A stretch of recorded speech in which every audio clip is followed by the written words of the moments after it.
할렐루야. 한 주간도 주님의 은혜가 함께하는 귀한 삶이 되시기를 바랍니다. 호세아서 읽을 때마다 느끼는 마음이지만 어떻게 이렇게 순종할 수 있을까? 호세아의 시작은 고멜이라는 음란한 여인과의 결혼입니다. 아니, 내가 선지자로 쓰임 받는데, 내가 하나님의 부름을 받는데 어떻게 음란한 여인과 결혼하지? 정결하고 거룩하고 신실한 여인과 결혼하라. 이러한 음성을 들었다면 하나님 저에게 말씀하신 거 맞네요 라고 시작을 할 겁니다. 그러나 호세아의 시작은요, 이해할 수 없는, 어떻게 보면 감당하기 어려운, 내 생각과는 너무 다른 하나님의 말씀이 주어집니다. 그럼에도 불구하고 호세아는 확신했습니다. 이것이 하나님의 말씀이다. 그래서 그는 믿음으로 순종하며 나아갑니다. 그리고 그의 사역을 쭉 보면요, 호세아만큼 하나님의 마음을 북이스라엘에게 선포한 자도 또 없습니다. 좋은 선지자였죠. 그의 말씀을 통하여서 오늘 이 시대를 사는 우리들에게도 그래, 죄가 무엇인가, 악이 무엇인가, 하나님이 우리에게 기뻐하신 것이 무엇인가를 우리에게 말씀하고 있습니다. 먼저 6장입니다. 6장 1절. 오라, 우리가 여호와께로 돌아가자. 여호와께서 우리를 찢으셨으나 도로 낫게 하실 것이요 우리를 치셨으나 싸매어 주실 것임이라. 아멘. 회복은 어디부터 시작입니까? 여호와께로 돌아오는 겁니다. 누가복음에서 아버지를 떠나 허랑방탕에 살았던 둘째 아들이 깨닫게 되는 거죠. 내가 왜 이렇게 비참할까? 내가 아버지 집에서 아들로서 살아갈 때는 얼마나 평안했을까요? 큰 부자였던 아버지 밑에서 살아갈 때 부러울 것 없고 다른 사람한테 아쉬운 소리 할 것 없는 그러한 삶. 많은 종들이 그에게 도련님 하면서 살았었겠지요. 그러한 이 아들이 자기를 의지하고 자기를 믿고 내가 하나님의 자리에 서버린 거죠. 그래서 아버지한테 한 것이 무엇입니까? 아버지, 돌아가시지 않은 아버지에게 유산을 상속해 달라는 겁니다. 유산은 돌아가실 때 받는 것입니다.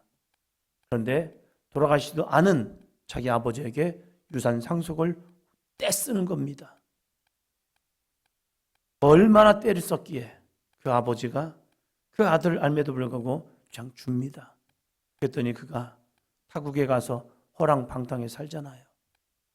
그 아들에게 고난, 그 아들에게 환난은 어쩌면 축복입니다. 믿음이 없는 사람에게 고난과 환난은 그냥 저주일 뿐이지만 믿는 사람에게 있어서 고난과 환난은 하나님의 은혜이기도 하다는 겁니다. 아니, 어떻게 믿는 사람에게 잘 되고 승리하고 이루어지고 성취되는 것이 축복 아닙니까? 맞죠. 그러나 하나님을 믿는 사람에게 때로는 잘못된 길로 가고 그릇된 길로 가고 죄악된 길로 갔을 때에 고난과 환난과 심판은 오히려 축복입니다. 평안하고 안전하고 형통하다면 돌이키지 않았을 겁니다. 아버지께로 돌아올 시간이 없는 거예요. 왜? 내 힘으로 살아도 되네. 내 능력으로 살아도 되네. 아버지 없어도 되네. 이것이 무엇입니까? 사단이 주는 엄청난 문제이죠. 그러나 그 아들이 실패하고 탕진하고 거지가 되었고 돼지가 먹는 쥐엄 열매도 먹으려 했지만 주는 자가 없어서 정말로 죽음의 위기 속에 들어갑니다. 그런 둘째 아들이 깨닫게 되는 거죠. 아버지의 집. 처음부터 내가 잘못했네 이 생각이었습니까? 비참한 자기 인생 속에서 먹을 거 생각하면서 우리 아버지 집에는 그래도 먹을 게 많은데 그래도 우리 아버지 집에는 노예들도 종들도 참 안정된 삶을 살고 있는데 이게 뭐야? 왜 내가 이럴까? 그럴 때 하나님의 깨달음을 주시는 거죠. 하늘과 아버지께 죄를 범하였구나. 어떠한 문제를 만나든지 어떤 고난을 만나든지 어떤 환난을 만나든지 내 관점이 아니라 하나님의 관점에서 볼 수 있는 정말 내가 되기를 축원합니다. 그럴 때 깨닫는 것이 내가 하늘과 아버지께 죄를 범했구나. 그럼 어떻게 할까? 죽어버릴까? 이런 사람도 참 많아요. 죽어버리지 뭐. 비참해. 회복 불능이야. 여기서 머문다면 그 인생은 저주로 끝납니다. 그러나 그 사람이 어떻게 합니까? 우리가 너무 잘 알고 있죠. 아버지께로 돌아가자. 호세아는 북이스라엘의 심판을 예언합니다. 그 심판을 선포하면서 이스라엘 백성들에게 사는 길을 제시해 줍니다. 이게 무엇입니까? 오라, 우리가 여호와께로 돌아가자. 주님께로 데려오는 자, 주님께로 돌아오는 자, 은혜입니다. 중풍병자는 자신의 힘으로 주님께 올 수 없었습니다. 얼마나 몸이 불편했는지 친구들이 그를 메어서 오지 아니하면 이 사람은 예수님께로 나올 수 없었습니다. 그러나 이 사람이 나옵니다. 어떻게 해요? 친구들이 들것에 메어서 이 중풍병자를 데리고 왔답니다. 자신이 걸어오는 사람도 있었습니다. 그러나 자신이 올 수 없는 사람도 있었습니다. 이 시대도 마찬가지입니다. 주님을 찾아오는 사람도 있습니다. 어느 날 갑자기 내 마음에 교회를 가고 싶은 마음이 들었어요. 이런 분도 있더라고요. 자기의 발걸음으로 교회를 왔대요. 어떤 분은 친구가 야 교회 한번 나와봐 라고 해서 왔대요. 어떤 분은 교회를 어떻게 오셨습니까? 라고 물어봤더니요. 친구가 동창회에서 나 어느 교회 다니고 있어 라고 했는 그것이 생각나서 왔대요. 어떤 분은 예수 믿지 않던 시아버지가 갑자기 돌아가시기 전에 갑자기 유언으로 너네들 교회 다니라 그러더래요. 그래서 교회를 왔대요. 이런 분도 있어요. 그런데 어떤 분은요.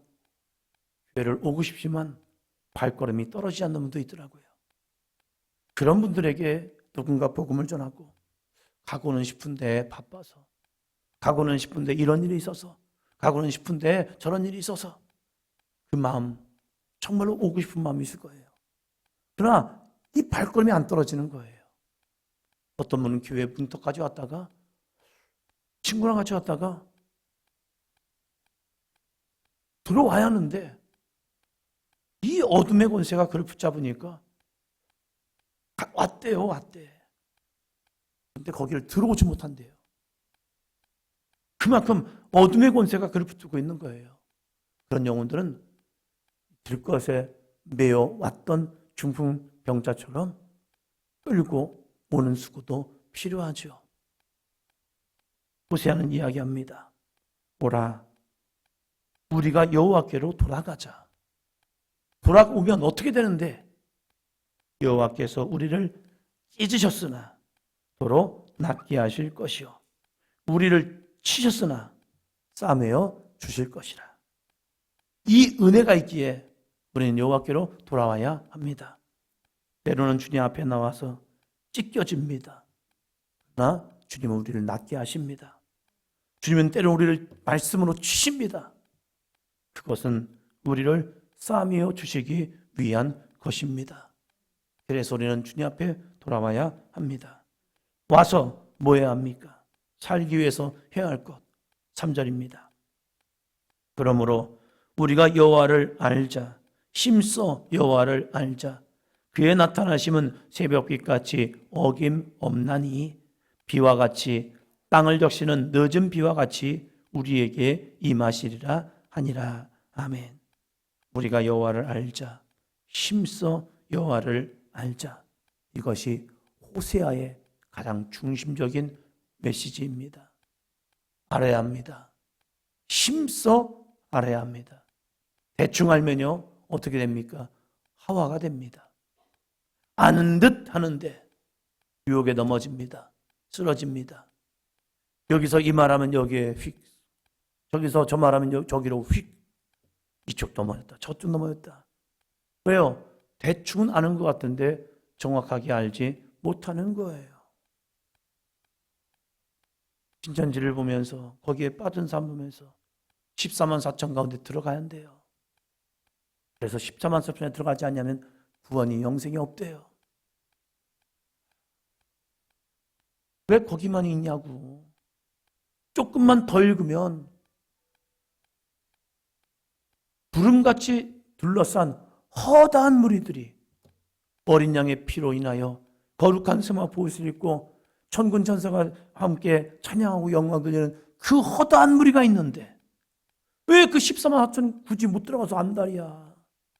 구름같이 허다한 하나님의 예수 그리스도의 보혈의 피로 거듭난 영혼들이 있는데 왜 거기 들어가면 되는데 왜 굳이 14만 4천 거기에 미혹돼 가지고 혈안이 되어 있을까? 말씀을 조금만 더 읽었더라면 요한계시록에도 이 말씀이 있는데 거기를 못 들어가는 거예요. 왜요? 우리가 여호와를 아는데 힘써 여호와를 알지 않았기 때문에 그래요. 바빠서 힘들어서 자기는 별로 잘 몰라서. 아니요, 여호와는 알아야 합니다. 힘써 여호와를 아시기 바랍니다. 그러면 그의 나타나심은 새벽 빛같이 어김없습니다. 여호와를 찾는 자, 힘써 주님을 부르짖는 자, 여호와를 간절히 찾는 자, 하나님을 만나게 됩니다. 왜 못 만났을까? 간절히 찾지 않았기 때문이란 거예요. 제 소리는 주님을 만나기 위해서 간절히 부르짖어야 할 줄로 믿습니다. 우리 자녀들이 간절히 주님을 만나기 위해서 찾아야죠. 어거스틴, 그가 잘나서 주님 만난 게 아닙니다. 어거스틴, 그가 영적으로 뛰어나서 주의 음성을 들은 거 아닙니다. 허랑방탕한 삶을 살았던 어거스틴에게 모니카라는 어머니가 있었고 모든 사람은 그를 정말로 야, 저건 안 돼! 라고 포기하였지만 끝까지 믿음을 가지고 기도하던, 눈물로 기도하던 그 어머니의 기도가 있었기에 하나님의 말씀이 그의 심령을 열렸고 그가 주님 앞에 나와 새벽빛같이 어김없이 만나주시는 그 주님의 은혜 가운데 돌아와 그가 믿음으로 새롭게 되는 은혜를 경험하게 됩니다. 우리도 힘써 여호와를 알아야 합니다. 여호와를 힘써 할 때에 하나님의 거룩한 권능은 임할 줄로 믿습니다. 오늘 이 새벽에 주님을 알아가는 시간, 주님을 힘써 찾는 시간. 그래서 아담처럼 언약을 어기고 벗어나는 신앙이 아니라 다시 여호와께로 돌아와 하나님의 말씀 앞에 회개하여 오늘도 하나님이 원하시는 아름답고 복된 삶을 살아가는 저와 여러분이 되기를 축원합니다. 기도합니다.